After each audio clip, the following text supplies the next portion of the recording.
Welcome back everybody to my Halloween reviews. Today we're going to talk about Halloween H2O, which celebrated its 20th anniversary in the Halloween series and brought back Jamie Lee Curtis to play Laurie Strode. Even though they brought back Jamie Lee Curtis to play Laurie Strode, I felt like this movie series was going in a new direction.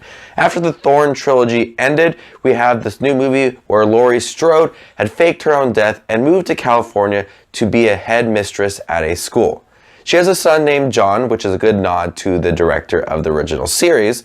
And this movie has a really great opening in Illinois where we have the nurse of Dr. Sam Loomis in the beginning, and her home is being broken into as Michael Myers has been living dormant for many years and takes information from her house that has Laurie Strode's information. So he heads to California to kill his sister. This movie opens up really nice. It has a great Halloween feel for it. And the nurse is killed right away in the beginning as she's screaming for help. The movie transports us to California. In California, we learn a little bit about Laurie's son, John, and how he wants to celebrate his Halloween. His mom thinks that he's going away for a trip, but he has a special night planned with his girlfriend, played by Michelle Williams, where he wants to celebrate Halloween because he felt like he could never do that because of his uncle, who is a serial killer. The movie has a lot of setup for Michael Myers' character. I appreciate the suspense of him lurking in the background, but this movie is really short and I feel like we don't get to see Michael Myers for a good half of the movie.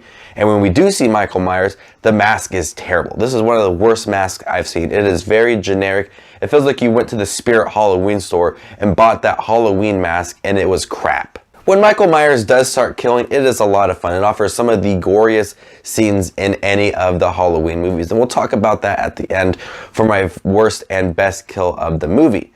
But I really do enjoy when he is going crazy and start killing people. And when Laurie Strode sees Michael Myers for the first time through the window, you can tell that she is very scared of what may happen because she's been living many years with trauma. She's handling it with booze and medication, and she has these nightmares of Michael Myers. And when she sees him for the first time, she is scared but ready to take him on. And I love the ending of this movie, how she is battling against Michael Myers. When she realizes her son is safe, she takes a fire axe and starts beating Michael Myers. And then it ends with Michael Myers supposedly dead and then put inside a van. She hijacks that van, which transports all the power to Laurie Strode.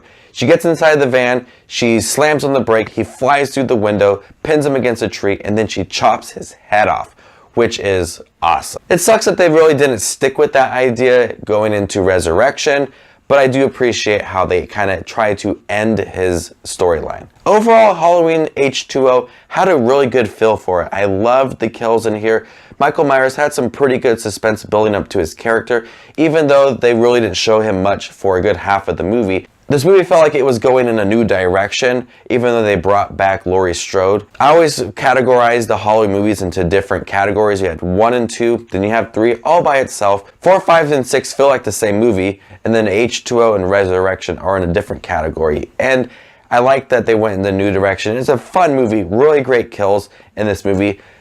And I'm going to have to give Halloween H2O a B-. Alright guys, time for my least favorite kill and my favorite kill for this movie. My favorite kill has to go to the end for Laurie Strode when she chops Michael Myers' head off in the movie. It transports all the power to her, and you can tell that she's been building, you can tell that they've been building this scene up for 20 years. She's been afraid of him for 20 years, and she finally got over her fear of Michael Myers. But I do have to say one of my other favorite kills is when he hangs that young girl, and you can see all her stab wounds, and she has that light in her stomach. It is a pretty gory scene. My least favorite kill would have to go to Laurie Strode's boyfriend at the end after he shoots LL Cool J, who survives. He's not dead. He is stabbed by Michael Myers in the back, lifted up, and his body is shaking. This movie doesn't have many kills in it, actually. A lot of the kills come off screen. So there's very few actual on-screen kills. We have the one in the beginning. We have the paramedic at the end who we thought to believe to be Michael Myers. We have the boyfriend. So there's not many kills. So this one would have to be my least favorite kill of the movie. Overall, Halloween 20 years later is an enjoyable film.